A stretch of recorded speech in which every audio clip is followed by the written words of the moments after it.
should never clap a speaker before she starts, because you'll only be disappointed at the end. Can I welcome you all, friends, family, comrades, to this celebration of Mike Marquusee's life. I'm just going to say a couple of words, and not really so much about Mike as about you all here today. One of Mike's traits, which at the funeral was emphasised by speaker after speaker, was the breadth of his interests. Mike delighted in discovering new enthusiasms throughout the whole of his life. He was enthusiastic about art, literature, music, sports, of course, history, movies. And as I look around the room, I can see that you here today reflect that huge range of passions. I can see sports writers sitting near poets and movie buffs sitting near cricket lovers. It's great. But of course, a lot of you here today are political activists. And what you reflect is that the one thing Mike never changed and never wavered from was his political commitment to campaigning against war, racism, injustice, and poverty.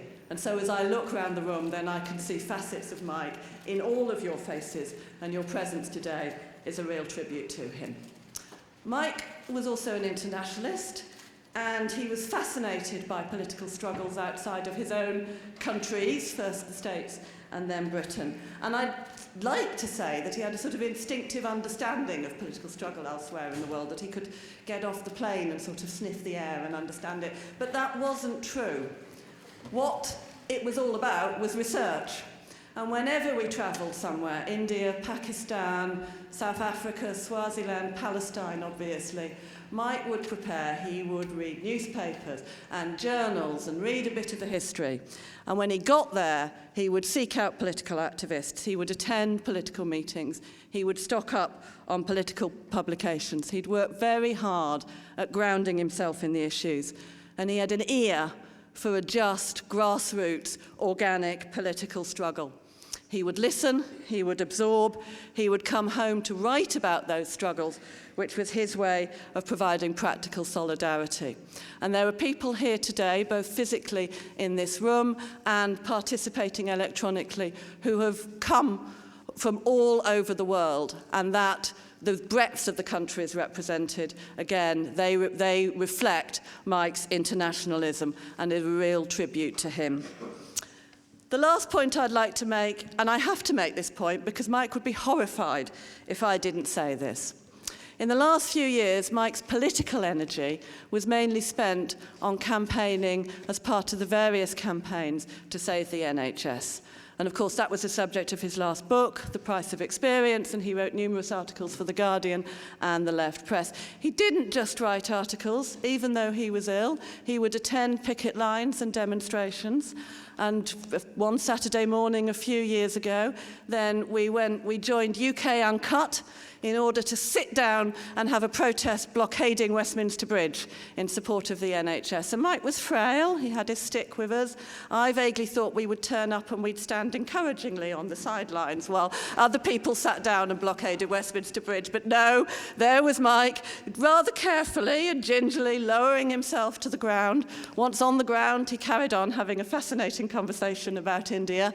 And I'm meanwhile thinking, oh my God, what happens if he gets arrested? How am I going to get all the tablets that he needs to him in a cell in a police station? Thinking through the number of criminal lawyers I know. Of course, I know quite a few. Anyway, it wasn't that sort of demonstration. Nobody got arrested. We all slowly got up and went off and had a nice cup of tea. And that was part of Mike's commitment to campaigning for the NHS. What Mike would want me to say today is that there has never been a more urgent time to campaign to save the NHS than now, given the events of the last 10 days. We have the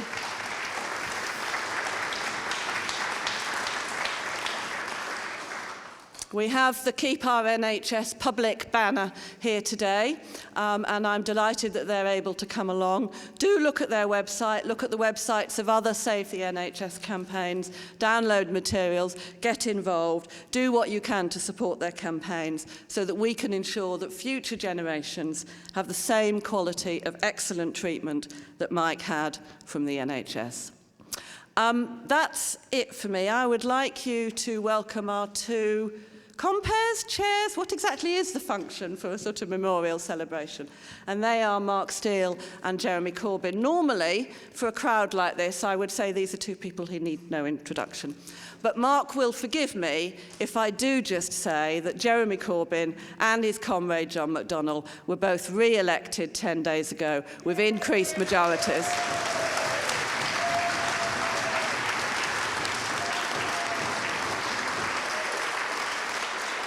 And that those two represent rays of hope in an otherwise very dismal landscape. Thank you very much, and Jeremy and Mark.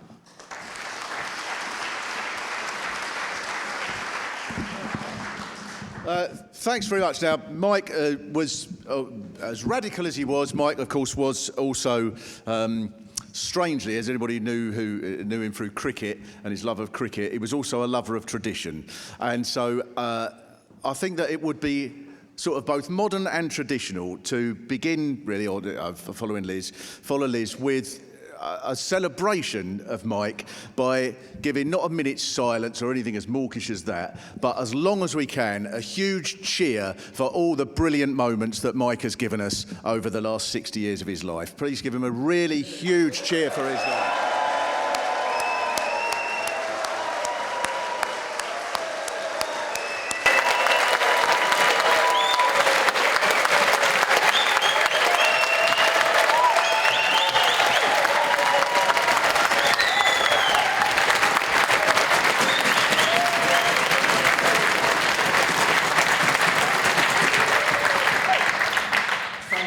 Cheer that he'd appreciate as well for its sporting connotations. I think there's not enough, it seems to me there's not enough in this world immigrant, socialist, New York cricket fans.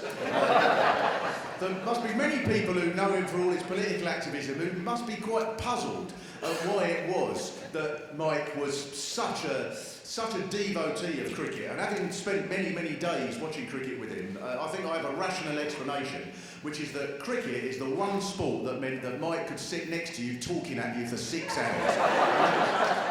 And as Liz said, about anything. That was the extraordinary thing we all know about it. It could be about anything, and sometimes I would feel almost sort of, not ashamed, but he would sit there and say, "Oh, you know about the sort of the poets of the Mughal dynasty who influenced the radical movements that led to the anti-imperialists," and you would sort of end up going, "I think I might do, Mike. I'm not." And then 3 balls later, he'd be talking about the art of the Tuscan Enlightenment and its impact on that. I reckon, is that anything to do with sort of Essex getting 300 for naught? I don't know.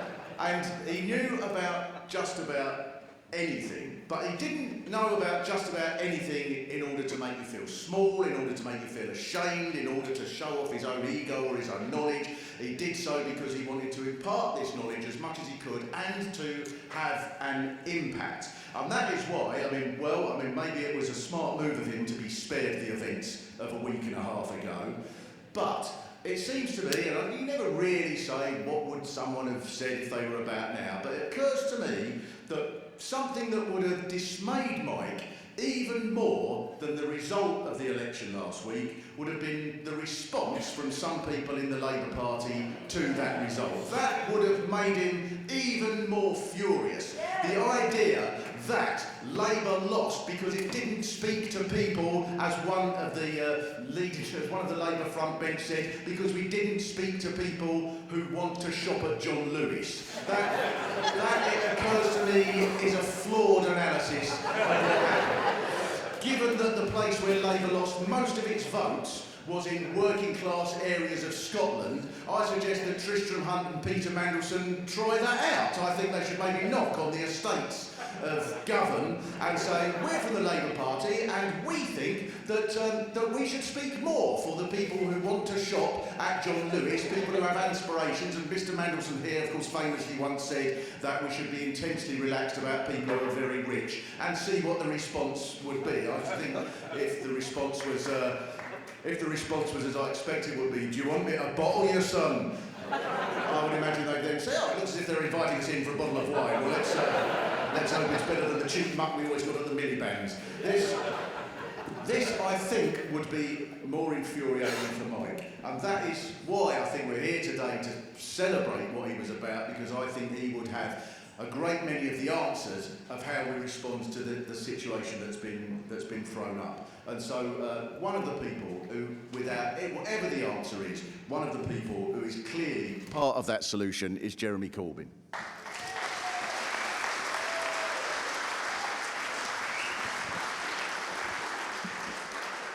Thanks, Mark, and thanks everyone for being here today. Mark and I have been tasked with the problem of comparing, coordinating, continuity, whatever you want to call it, for this afternoon.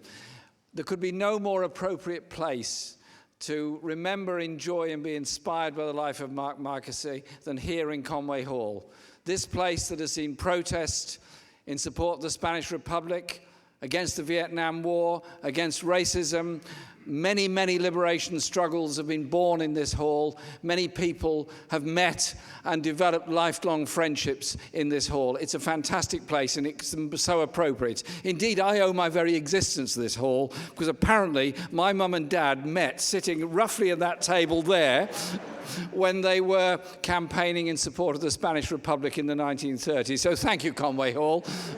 Otherwise, you wouldn't have me. Mike was a dear friend to me for as long as I can remember, and whatever subject there was, Mike would have knowledge and an opinion on it, and that was what was so great about him. But he always had the artistic, the inspiration, as well as the factual knowledge. And I just remember I was about to go to be an observer of the referendum in East Timor, which was eventually became independent as Timor-Leste. And I obviously knew quite a bit about East Timor, but not as much as I thought I did. So I said to Mike, what would you recommend? He said Timothy Moe's novel about the struggle there, which he duly provided for me immediately, and I read it, and as you do, under his tutelage. And again, it was Mike's knowledge of the artistic and literary works of so many parts of the world that were so fantastic. But he coupled this with a deep activism and a way of informing people and inspiring people and always staying by their side when a struggle was going on. And so, Liz, thank you very much for inviting Mark and I to run continuity this afternoon. We've got the very tough task of shutting everybody up after 5 minutes. So we will try. We may not succeed, but we will try. And the first person I want to invite to say something, and it's great that so many of the family have managed to make the journey here to be here this afternoon. So we're all together in memory of Mike Marqusee. First up, his great brother, Jeff. Welcome, Jeff.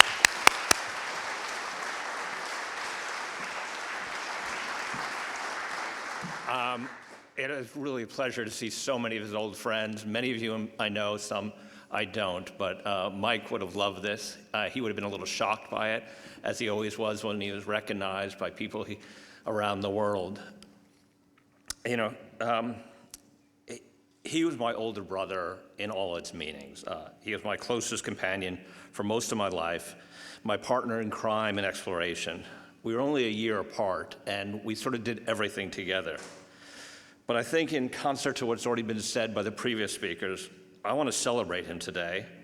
And the depth of his knowledge was incredible, and people know that. But to me, and obviously to many other, it was the breadth of his curiosity and his commitment, which was really my guiding light. He opened the world to me, and it was incredible. As my older brother, he opened it to my children, Alex, Hannah, Becca, Margot as her uncle. And I've discovered over the years he opened it to people who never had a chance to meet him through his writing.